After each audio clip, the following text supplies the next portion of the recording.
Warm greetings. We are in a research conversation on women in architecture. My name is Mansee Bal Bhargava, and I have a team who is working on this research where we are looking at acknowledging and appreciating the contribution of women in the field of built environment. Through the research, we have found out that there is very weak representation of women in the field, and it's highly patriarchal. And this is where we thought that it's important to really document their work and also bring their life journeys to the society so that people know that they have a deep contribution in making the built environment. So today I have Gayatri Ratnam to have this conversation, and I would like to put things clear with between both of us that this is a conversation to understand Gayatri, and her work is just as a supplement or at the background. We would like to know the woman who is Gayatri, okay, and how she has conducted her life through the profession, the ups and downs, and what it means, and what actually went through her career, which has brought her to this status where she is a well known architect, and we all have deep respect for where she has reached so far. Very proud of you, Gayatri. Thank you so much for taking out time for us. And if you are fine, we are recording this session. We are also live to people. So I hope you are fine with it. And then once you say go, and I'm going to start my questions. Over to you. Yeah. Yes. Thank you, Dr. Mansee. And I'm very happy to be here and to respond to whatever questions you may have. Thank you for inviting me. Thank you so much, Gayatri. I'm going to start with a very naive and a simple question and request you to go back to many years ago when you were in high school. And what was going on in your head, in your family, that brought you to architecture? Yeah. So what you're going to hear is going to be the most common answer. I read Fountainhead when I was in class 10. Okay. And that's it. There was no looking back. So I was quite determined. So even though I didn't get into architecture immediately after school, I kept trying and I gave up 1.5 years of physics to go to architecture. So yes. Wow, Uh, that's interesting.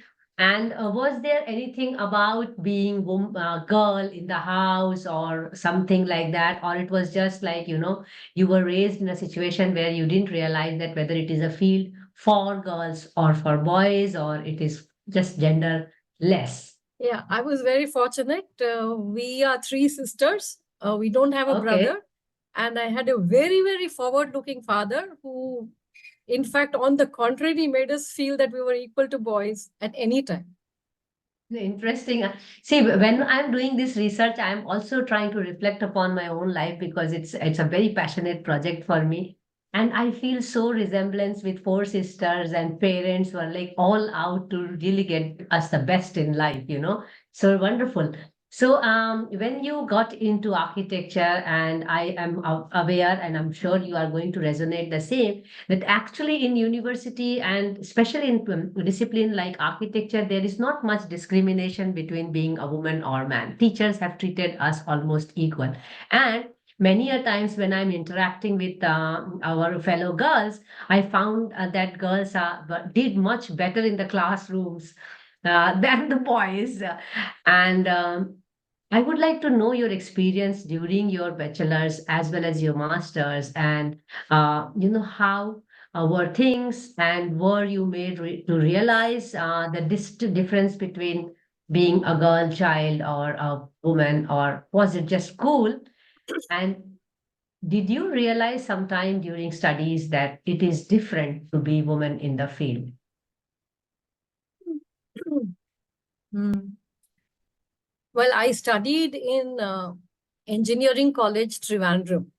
So, and for me, that was a very major shift because I was a city girl, a big city girl, studied in a convent in Delhi, and then in a co-ed school in Chennai, high school, which was again a big major change. And engineering college Trivandrum was to me very backward. But the thing is that architecture department was treated differently. That's how it was, I Yes. think, in all those days when it was a Yes. separate department. So we we were pretty insulated from the rest of the thing. But the college itself, yes, there were lots of boys who thought we were too modern and who used to try and rag us, who used to comment on our clothes and such things. But within the class, no, we were. Um, We were I the think we were dons. also a little. I think we were also on a high horse. Okay, we are architecture and we are not engineering like you guys. Yeah, so that was. Very similar. Huh? I studied at MSCT Bhopal and MITS Gwalior, and Yeah. it was like the best department kind of thing with very equal boys and girls, and girls were outperforming boys many a times. So Yeah. when was it you felt, or did you feel during your this higher education, and where did you go after bachelor's? Would you share some moments where you actually first time realized that it is going to be different to be a woman in the field? And how did you plan your career post bachelor's? What was going on in your head? And who Yeah. were you consulting, and anything which you would like to say? Because we have all taken trajectories by our choice, and especially when you say that you were groomed in a very different way, I can relate that. In my case, parents did not have much interference. What, how, when? So I would like to know from you, I mean, when was this realization, or did you really didn't feel any difference of being woman in the field? Mm, no, actually. But before that, I just want to go one step back. Mm, Sure. I wanted to tell you that, in fact, I got admission into civil engineering. In those Okay. days, those were the only, yeah, so those were the only three disciplines. This was the first Yes. time that University of Kerala had introduced an entrance exam, which is the only reason why I got in the first place. Yes. And when I went there, my father was supporting me, and I insisted that I want architecture. And Mm, the kind of resistance, even the principal called me and said, "You're making a mistake. Don't go to mm, architecture. Everybody wants mm. civil." So that's something I just thought of while you were talking to me. Now, Uh-huh. yeah, yeah, yeah. During architecture days, um, as I said, we didn't feel it in the class. I was extremely fortunate that somehow I came into contact with architect Laurie Baker. In those Mm-hmm. days, he was not considered, the recognition and all came much later. Much Uh, later. yes, yes, much later. In fact, he was looked upon by the conventional engineering fraternity as some kind of a freak in those days. I used to Mm, bunk classes and go and stand with him on the sites. So that mm, has been my most lasting influence. And I think I have carried that forward. He remains my professional. I was very fortunate to have that experience right when I was in college. So somehow even it continued even after I finished. I couldn't go for higher studies actually because I was pulled into HUDCO, and in spite of efforts to go, though I got admission, but I never managed to actually go for higher studies after. Yeah. mhm. Interesting, because when we talk about people like Laurie Baker, we already know that if we have to define our profession through the eco-feminism lens, he stands really on top of it. Among the architects who have really embraced eco-feminism, if I can put it that way.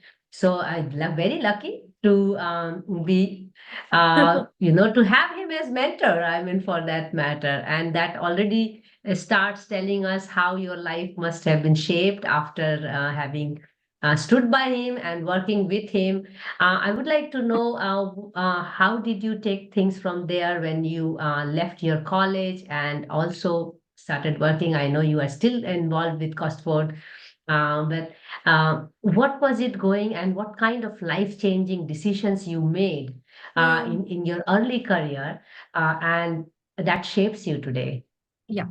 See, immediately after I graduated, I was asked, if you remember, Gautam Bhatia has written a book, Laurie Baker, Life Work Writings. Yes, And Laurie Baker was the kind of architect who didn't have any drawings for any of yes. most of his buildings. He'll go to the So site and do yeah, so things. he asked me to actually, yeah, he asked me to document or make drawings for the book.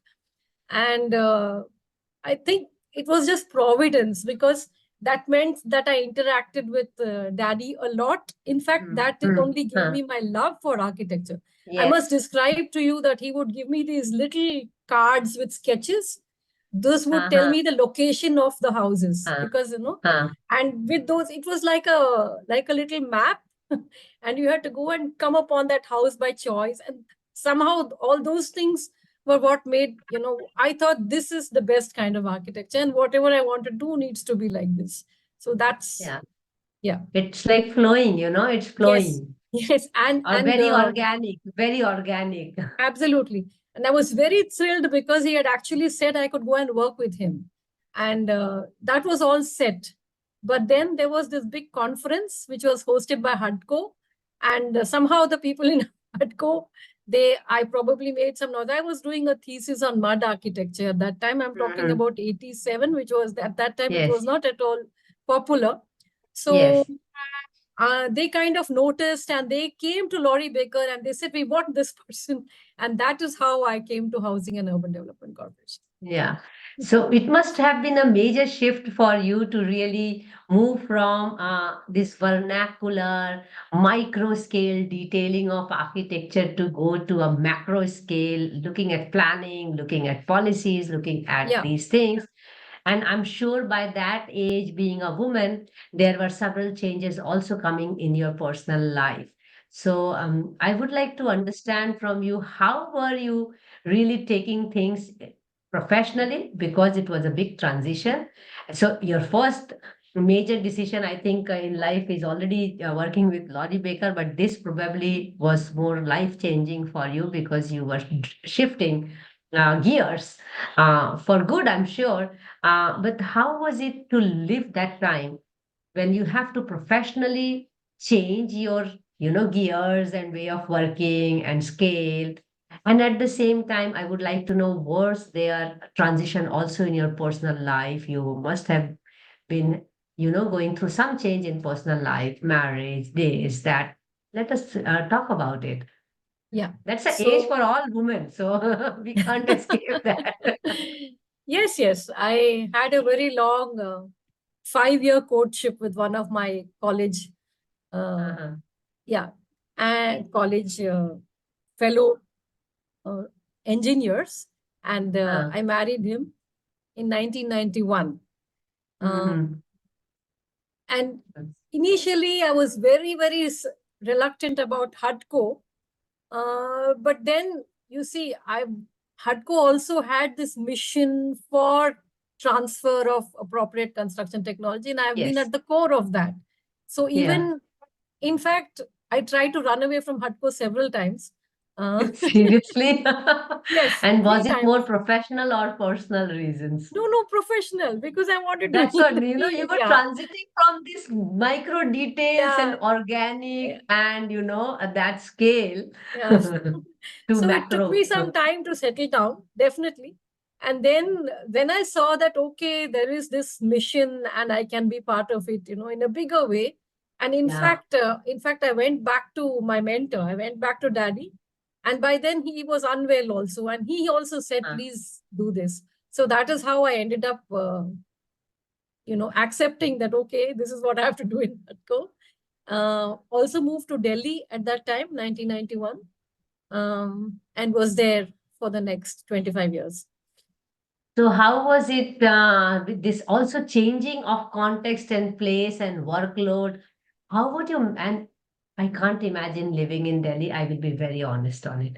Okay. So well, I loved living in Delhi. So seriously. So let me just understand from you how it is to really balance family life, professional life, and still get the best out of Gayatri. Yeah. I think the biggest challenge for us was that, because we belong to South India. So whatever family help, anything we had was around 2,000 kilometers away. Yes. And those were not the days when you took a flight and all that. Those were days when you have to travel for 3 days. Exactly. When you planned 120 days in advance and you stood in a queue to get a ticket, that was the kind of, so we didn't have much support. So I was relying all the while on crashes, and I mean, it was many times a nightmare succession of having different people, and uh, and of course, because the work hours are fixed and the work is also fixed, so you can't kind of, there's no flexibility there. So Yes. initial years was a real This whole struggle. organic life got into a straight-jacketed, Yeah. The satisfying part was like I was carrying his work forward in a way. So Yes, that at a was larger nice. scale. Yeah, Yes. at a much larger and more impactful way. Yes. Because I ended up training and kind of trying to convert many people whom I trained. I'm So to sure, this I'm way sure. of thinking. Yeah. So, I would like to understand from you when you changed scale of operation and you also changed your scale of doing things, from organic to very, structured way of doing things. When you were working with colleagues who have different kind of approach to doing things, and Yeah. that also includes different approach of looking at women. Yes. I mean, having an Yes. experience with how Laurie Baker will treat you, and an experience where all white collar people will treat you. Would Yeah. you like to share some experiences of being woman in a larger canvas, and then also giving lessons to people, which is where many of the people may be dominantly male. How was it received, and would you like to share some experiences of doing these kind of activities at a mega scale? Yes. Um, Actually, after you invited me, I've been reflecting on it because it's That's not good to something know which I you're really already were thought of. thinking. Yes. So, I mean, actually, I would like to make a differentiation between my experiences of being a trainer as a woman, versus being in the office in a regular public sector environment. Yes, There was a world of difference.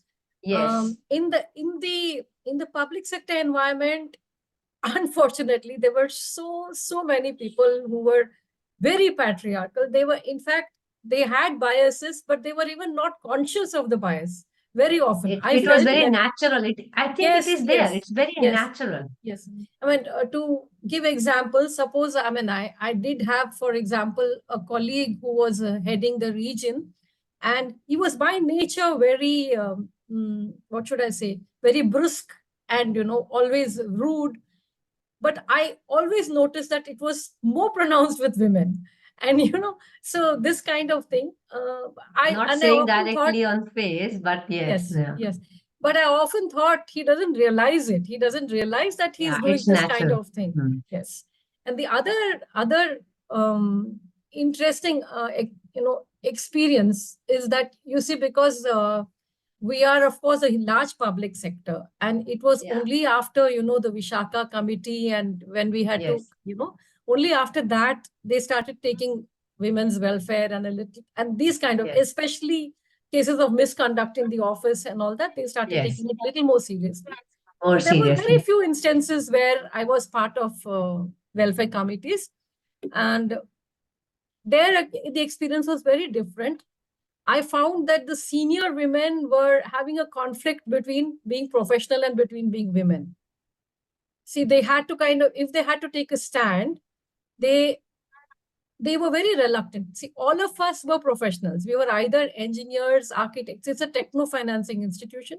We Yes, were all either finance people, legal people, or architects, planners, and engineers. So we didn't have any non professionals in that sense. yes. But in one instance, I recall that I was very disappointed because a very senior colleague, who's a lady and was heading the thing, but she was very reluctant to take a stand on this sexual harassment point. So, Mhm. May I just add a point here, because this is also an observation which is coming out very clearly in research, and I take it very seriously, especially because I'm also conducting leadership, sessions and all. That many women actually internalize masculinity in the process of reaching higher positions or in the process of becoming successful, again unknowingly. either out of insecurity or safeguarding their positions, being more diplomatic, and the righteousness is lost in the process. And I do remember in some places when I have gone for these women conferences and, discussions, I had to really stand up and say that I feel like I'm sitting in between a bunch of men who look like women. I'm just telling you in nutshell Yeah. what you said. I'm just extracting it. And I mean, and this is very, very unfortunate. And it is a serious problem, especially in leadership roles also, and in professionalism. I don't know how to deal with it, but I can completely understand what you are saying here. Yeah. So how was it in the field? Yeah, or The how was field, it when you were that's had the the upper hand and training?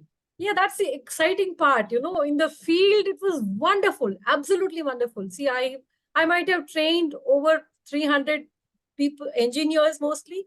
Now, they were not necessarily engineers. They had people, with engineering background. They were maybe diploma holders, and it was always a class of men. I had very, very few women trainees. It was about 35, 40, and from all parts of the country, every batch.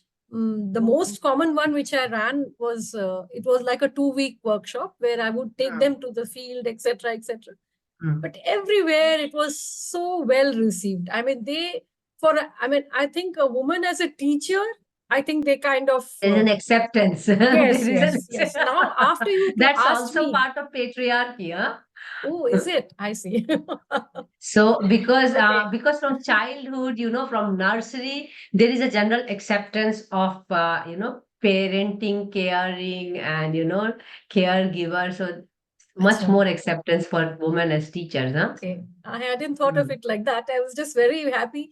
In fact, just very recently, I was invited to Rohtas, that is a Ah, district in Bihar, where my first woman trainee, she was a project manager there for very long. And her center was celebrating 30 years. So she called me.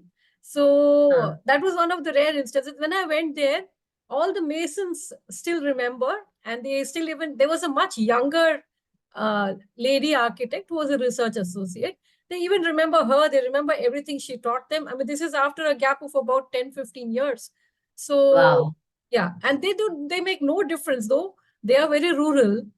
And she was a very modern young girl, but they don't make any difference. They just say, "Ha, Yeah. Rakhi Didi ne aise sikhaya," you see. So there I feel that there was no resistance to us being ladies in the field. Yes. But do you think it is because of the position through which you went, or it is both, being a very senior leader and a teacher where women is seen as, women are teachers, and also you bring the baggage of the position. Please don't mind, but this is also an observation which I am trying to get clarity from you. Mhm. A person coming from X position vis-a-vis a person like me who does not hold any position, society is going to receive them very differently. You know, In do this you think that context, made a difference? no. See, most of the No. training was happening also in Delhi. This particular instance was one of the rare occasions when we went to the field. Hmm. Um, and yes, means they must have been in awe of HUDCO as a big organization. But I think they also recognized when we started teaching them, they recognized there's so much of knowledge there. So I don't know whether Wonderful. there was any particular reason why they would give us more space because we are a public sector.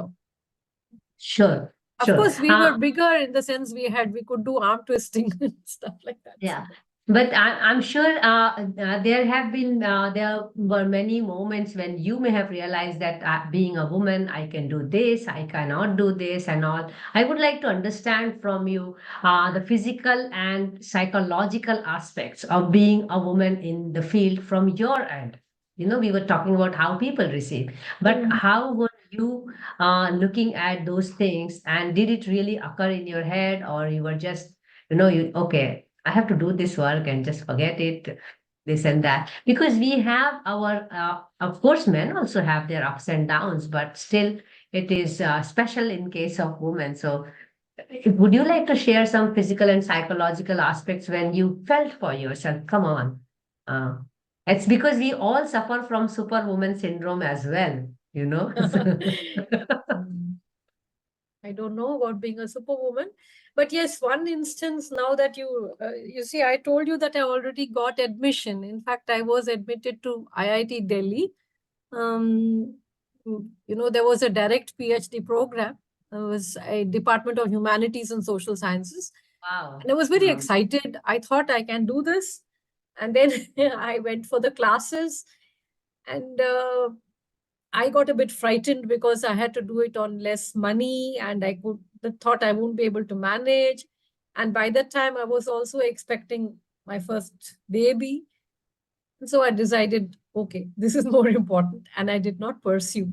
So that probably was one time when I took a call based on uh, based on my family situation, also my financial situation.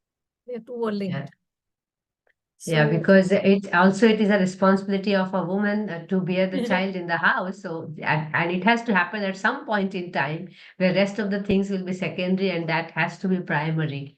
So completely understandable. I also wish to understand from you with your vast experience of so many years. Uh, you already mentioned about your field experience and both from Lorry Baker's time and also upscaling your work. Now, do you think as women we are really smart, intelligently able to realize that we have more opportunities where we can exercise and we can get our things done? Have you had those kind of situations, and do you think we should be using those kind of opportunities because as women we are more privileged, or we are more intelligent? I don't know what are the opportunities of being women in this field, or how did you no, see it as an opportunity? I don't think that I would like to use that as a privilege. Okay, So yeah, I think there should be a level playing field of course. in the work scenario particularly.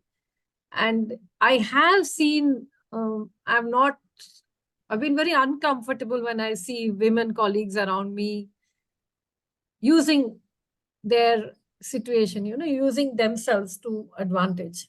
I think I'm sure. that was, I mean, at least as fellow women, we could often see through that. Yes, of And course. And it's yes, as good as patriarchal problems. yes. And we really loathed it. I didn't enjoy that at all. When a few times when I was closer to them, I did try to tell them, but no, I I don't think it's right to use my femininity or my being woman to any advantage in that sense. Uh, Maybe let me put the thing in a different I way. don't know if that's what you meant. Yes, yes, I did mean that, but let me put the interaction in a little bit different way. Maybe there were situations where something was happening, and you could think that yes, I am senior, I'm woman, people will listen to me, or people will do these things, and let me just try to make use of that. Maybe you can share with example, not directly, but yes. Yes, yes. I can. Yeah, I can recollect one example.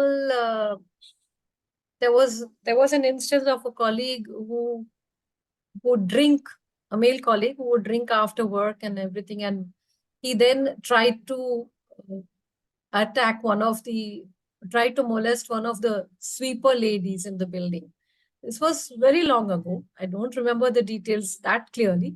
No But issues. yes, but I remember that I got very agitated, and then I tried to lead a group of women, and we protested. We tried very hard for him to get punished, um, but it didn't happen.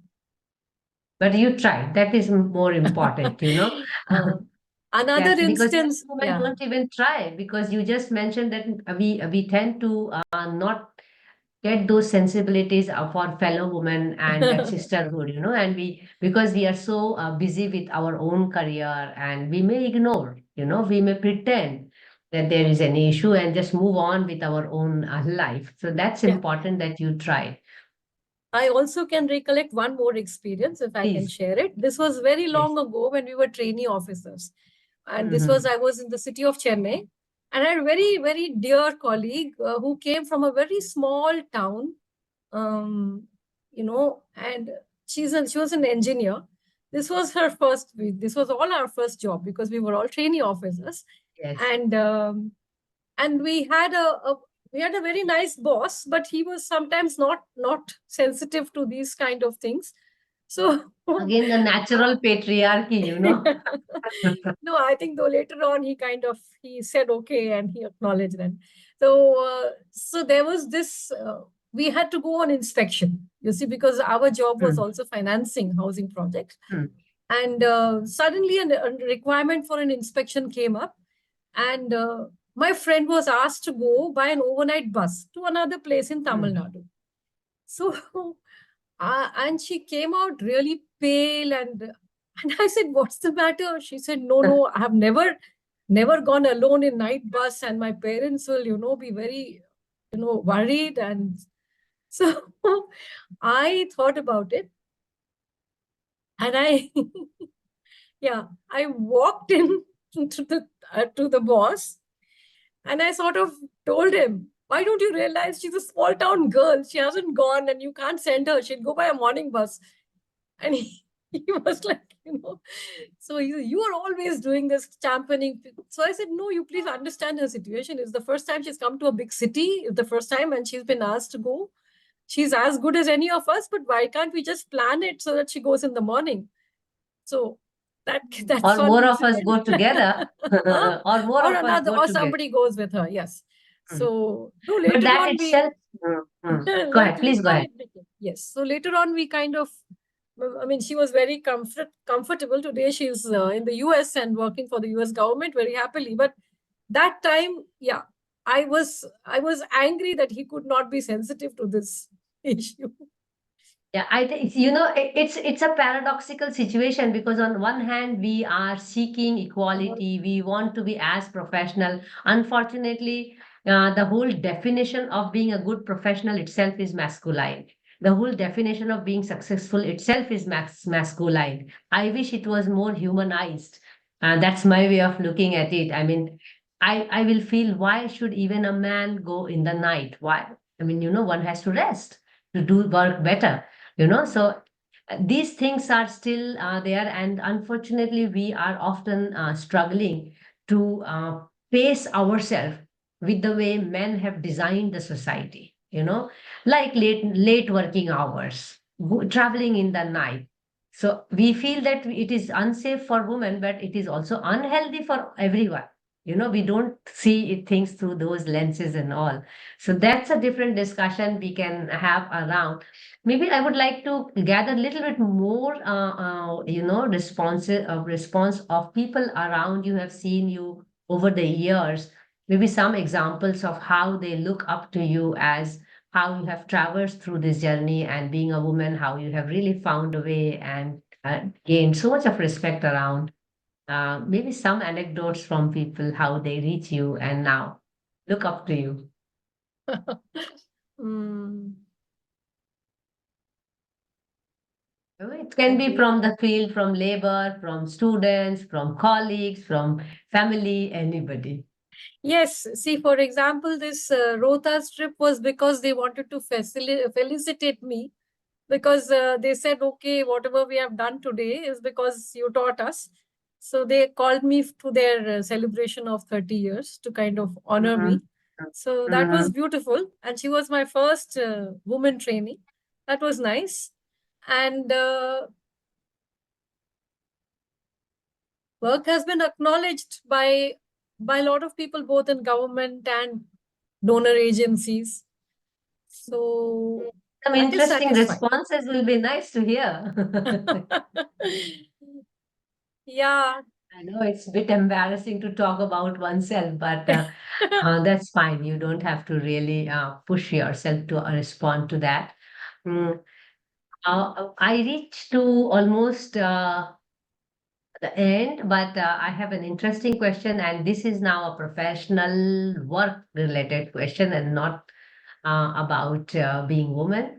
Uh, It is related to how our profession is so patriarchal. We are aware of it, and we are still maneuvering through it and to make a mark and really put our contribution in place.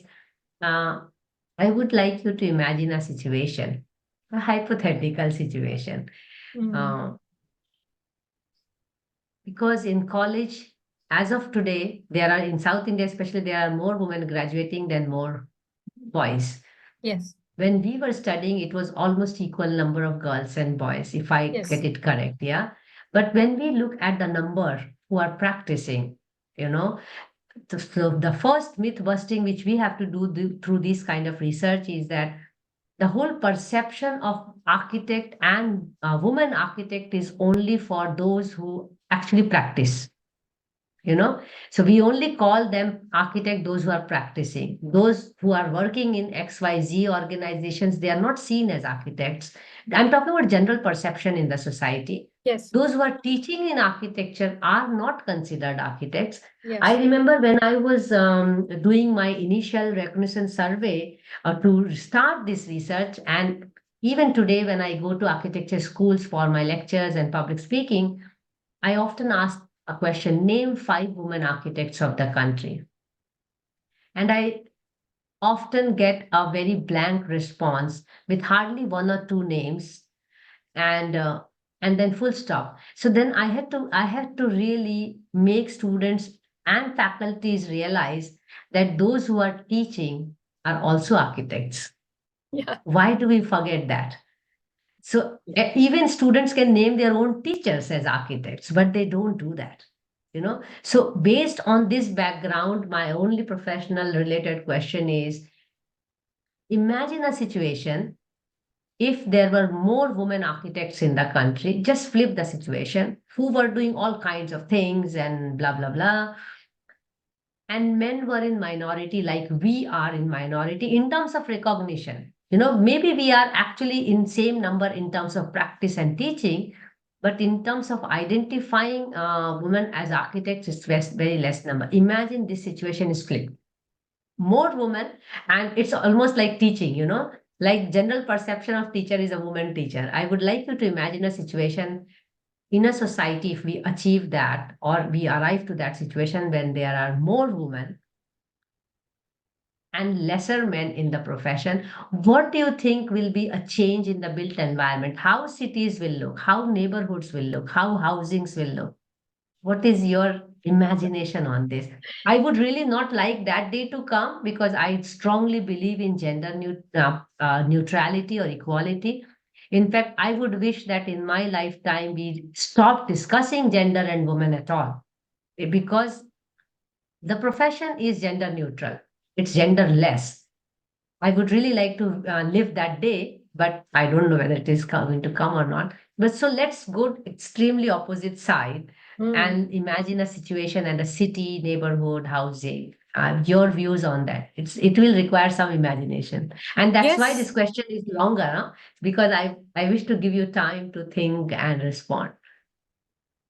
Yes. You see, what we see in the government sector, and what I would like to impress on all young architects especially, is that always the bigger challenge. It's so easy to design these big houses, big hospitals and such things, but it's always a much bigger challenge to design a small house or with lesser resources. And I feel that, from whatever my experience and I've seen, I feel that the women make more sensitive planners, especially in this area of designing. Uh, let's say, housing, mass housing. Um, Quite certainly, they have more patience, and in all the field experiences, because we have done a lot of participatory planning exercises, or at least have been witness to. So the women, of course, know quite well, very often, what they want from their spaces. And women architects are able to kind of articulate it, because they are also in the same position as homemakers. So, yeah, I expect it to be what should I say, more carefully detailed, more sensitive as an environment. Some examples, how would cities look, neighborhoods look, housing will look? I mean, I give you a simple example here to just give you a lead here. Lead. I am still struggling in my own house, a flat, very high-end flat, that the kitchen platform is too high because it is designed with Western and American standards. I would, if the architect would have asked me, what kind of kitchen would you like? I would have really loved to sit on the floor and cook. And I'm literally quarreling and nagging in my house almost every day because I cook all my meals and I'm not happy at all with the design of course I could have redesigned it, but everybody cannot afford doing it. You buy a ready-made flat. So I'm just giving one example. So likewise, I would like to understand from you very small examples because you very well said that women really are very good in details, doing smaller things and all. But what will it translate to making of neighborhoods, housing, and cities? What kind of change will you see in cities and all and Yeah, neighborhoods? one thing is, I think that definitely it would be more child friendly, because Very good. that's always a concern. Even when we were trying, we have done exercises where we designed public toilets, for example. And I remember very clearly the suggestion for the children's toilets came from women, that you Mm. please, um, reduce the Lower. height of the wash basin Mhm. or whatever. When we were, because I have also been involved with a lot of government programs where we did these night shelters, and so Mm. we had to design separately for men and women. So I definitely expect that children would be at the center of any kind of design exercise and their requirements. So Mm. men often forget that they have children, so they're just designing for designing. I mean, It's even something. it's not even women-friendly cities. I mean, forget about children. Uh, Yeah, so, actually, as you know, we had a collaboration with IHS, HUDCO, mhm, mhm. and it was Are you also IHS product? Just to get an idea. I did go for a trainer skills program. Short, Wow. So yeah, we short have that duration. connect. We have Yeah, that connect that's the also. So connect. Yeah, you did all of short us, course. yeah, many of us Mm. went for short courses. But I also was a faculty at the Human Settlement Management Institute. So Okay. what I Mm-hmm. was coming to share was, it was very exciting for me that I had a partner faculty from IHS, and we developed a course on gender in human settlements, which was very Mm-hmm. long ago. I'm talking about 2015, almost 20 years ago. And Mm-hmm. that was an eye opener, because at that time, we were not talking of those things here. And it was Yes. actually well received. We ran a few workshops. We worked about 1.5 years on developing a training module. We ran a few workshops. We got some sponsorship. But then after that, it kind of, I got so many opportunities with technology, etc. So it fell by the wayside. But that actually, we started talking of women and transport, women and sanitation, women and building design, very long back. The classroom, I remember we have run 2, 3 workshops, all men, and even they Mm. appreciated. Even they appreciated when we tried to talk to them about neighborhoods and about how to locate a kitchen, so that the lady can keep an eye on the children playing in the courtyard. We Mm-hmm. gave them these kind of designs, Wow. and they did think.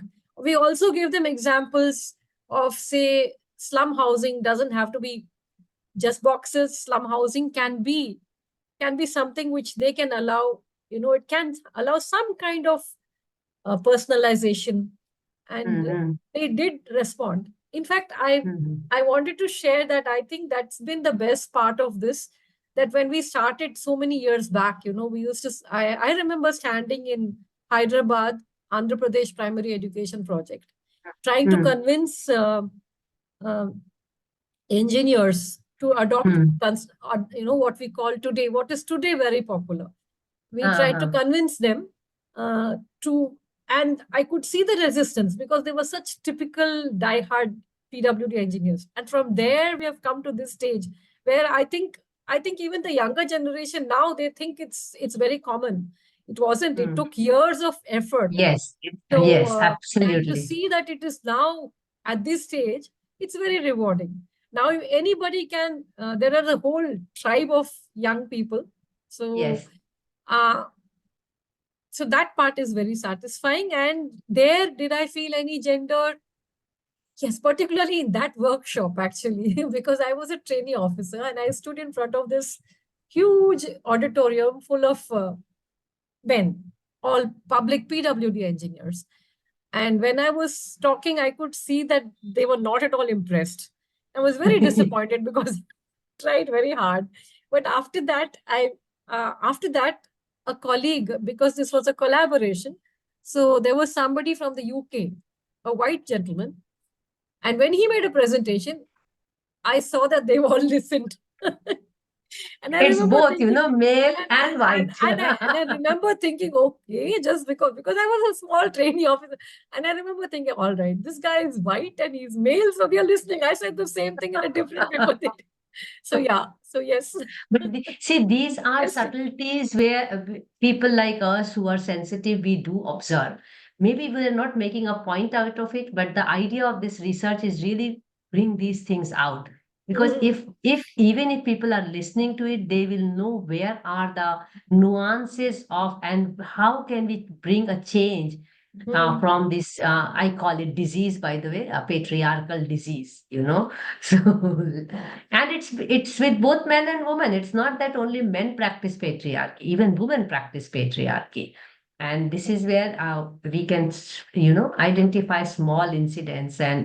So this whole interaction is actually through incidences that then it makes it easier for people to understand, and also for us to reflect. We need to have examples because you were talking about younger generation, and I'm sure you are also very proud, and I feel extremely proud working with younger generation that the gender parity is really, really has taken a long leap when I had started, and now what I see today, thanks Yeah. to parenting, thanks to schooling, thanks to education, globalization, digital tools, all these factors have really contributed to bringing a little bit of change. I will say it has not gone fully because I still receive girls who talk about, ma'am, can we get mentored by you to go for masters or PhD? Otherwise, I will get married. So this is still there, subtle. Uh, So, having seen this change over the decades of our practice, I would like to understand from you, and also it is a message for the younger generation, both boys and girls. Uh, your message, particularly, what it is to be in architecture profession, good, bad, rewarding, whatever, how our profession is so crucial or not crucial. And the second part of the question, and both is to addressing the younger generation, how to engender the profession, how to bring a day in our lives when we don't have to discuss that you are a man or a woman in the profession. We just focus on the profession itself to make a better built environment for us. Because personally, somewhere I'm biased about my perceptions. Somewhere I feel that it is more men who have done our cities and neighborhoods, and we have not done good about it. We all are suffering in cities. So what will be your message to the younger generation in both aspects? Okay. The first thing I'd like to say is that I didn't for a moment and till today don't regret that I studied architecture. It's one of the most beautiful things. It was all that I imagined it to be and more. And the youngsters, while studying it, they need to uh, keep that positivity. They need to keep that optimism because as a subject, it presents a uh, beautiful set of opportunities and skill sets. Um, so the reality when you come out may be different. I agree, uh, but at least as long as you're studying, you can kind of you can dream your highest dream, Yes, and it then allows a lot of dreaming. yes, and then when they come out, especially today with all the tools which we have and all the other aids which we have, I think any woman can do as well as a man, whether it's a field project or whether it is. So there, even the few limitations that were probably there earlier because we didn't have this set of tools to support us. But today, these tools don't exist. And you can only learn by doing. So they have to, I would say that they need to go and get some exposure in the field, all the women, and then they need to go out there and just experiment. And in fact, whatever we have, this conversation we have had has also made me think that exactly what you said, that the contribution is no less if you're able to intervene at a design stage or at a different stage, at a policy making stage, the contribution is no less. So they should keep all that in their perspective. Is that making sense, my answer? Absolutely, absolutely. I would also like to know from you how would you like to send them a message about how to engender or how to really reduce the difference or remove the difference of being men and women in the sector, In the sector. in the field, I mean, Yeah. in architecture Here, field. here I've got a small observation. I mean, it's related to our sector, but not really to architects. Another thing which I've been involved with is training of construction workers. So I've also been working, for example, uh, to try and formalize. So whatever you see today is because of informal. There also, women in the construction sector were always at the bottom of the pyramid, and They are not. low skilled laborers. Yes, yes, yes. So there has been very concerted effort, and we're trying very hard. It's a very, very long, slow process. I hope one day, just like I'm talking about appropriate technology, we can talk about that too. There can be equal number of women and men masons, for example. So, message for them how to engender. What Yeah, should men this. and women do? The young men and women should do that. We are moving, inching towards engendering the sector, you know. Yes, yes. I think they already are. I think they're already Yes, much. big change, huh? What Yeah. we see 25 years ago and now. Yes, But yes. still, Yes. we are not Quite there. certain. Yeah, we are not there yet, but um, it's more like each person, whether male or female, has different aptitude, and it could Mm, be a guy has more feminine aptitude. Similarly, the reverse. mm. So they let them each just follow their what should I say, their hearts. Because if they follow the society, we are not changing. That is Yeah, also my concern. So very well said. Follow your heart yeah. and just don't blindly follow what's going on in the society. Otherwise, we are consolidating the patriarchy more. Some we have to question it and work towards and follow it. I think if we start following our heart and keep the head little bit at the back, at as a secondary over heart, because it's about human beings, so people are going to change. I want to pick 2 points from your last few minutes of conversation because we have come towards the closure of the interaction. One thing you mentioned about women, where I want to say that the idea of doing that women have done a lot of contribution, no matter how large scale or small scale it is. The very idea of doing this research is the fact that women are not documenting and disseminating what they're doing. They are not enough conveying to the society how do they think of the profession, what is their worldview. There are not many women who are doing that. Vis-a-vis, we see many male architects' work is documented, it is written, it is promoted, you get more male speakers, you get more male leaders. And this is where I felt that maybe a small contribution by documenting and disseminating of the works of people like you, maybe a beginning that both women also realize that it is important to document and disseminate, because we often think that it is more about publicity and promotion. And I strongly believe that it is more about learning and sharing.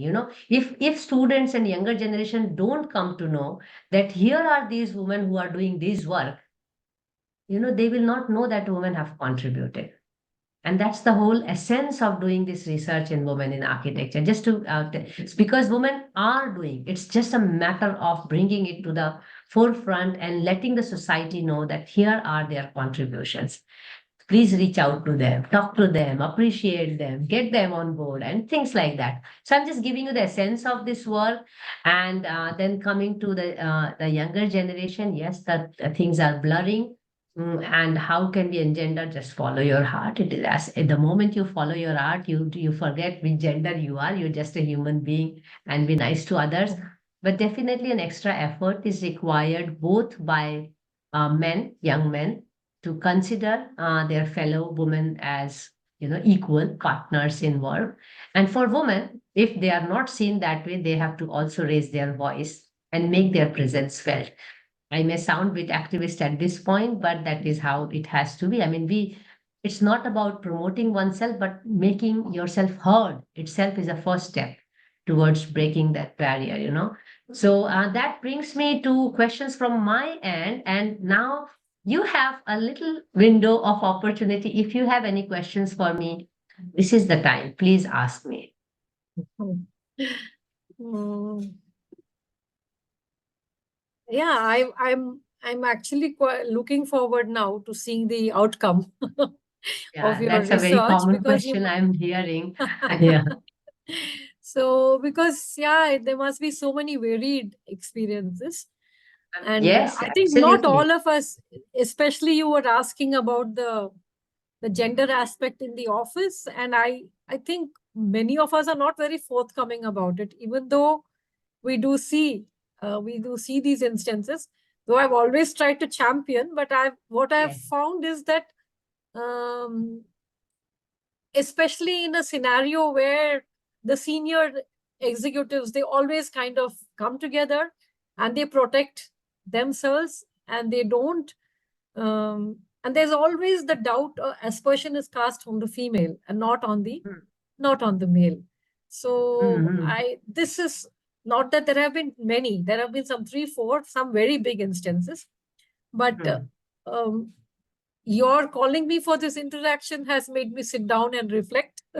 So I'm happy. I mean, I would like to know whether other women are also having this kind of experience. So I look forward to seeing what Yeah. they are. Thank you. Thank you for this question because we are inching towards 50 sessions. So, Gayatri, thank you for being in the first 50 interactions. And yes, very diverse and rich experiences. And it will take another 1 hour if I start talking about what kind of things I have heard. Trust me, this has been extremely learning experience for me because I'm simultaneously also doing another research on women in water. I'm not a gender person or women studies person, but it is just out of concern. And out of my own life experiences, I started this research to also see and gain this sisterhood understanding that we all go through some journeys. So there are very rich experiences and hardships which we are trying to capture through these conversations and come up with a little coffee table book which we hope to have in the first 50 already compiled by next year. So you are going to read about others also. A lot of these conversations may be getting edited, but YouTube is always going to be available. But some nuances are going to come out in the way we have asked questions, and you can read many of them. Uh, some people had good experience in office, challenged experience in field, and good in house and challenged in office. So it's mix and match with everybody's life journey. So we try to capture and draw some pattern out of it. But the coffee table book is purely on each of you and documenting what you said, what we learned from your resume, and making a sense out of it.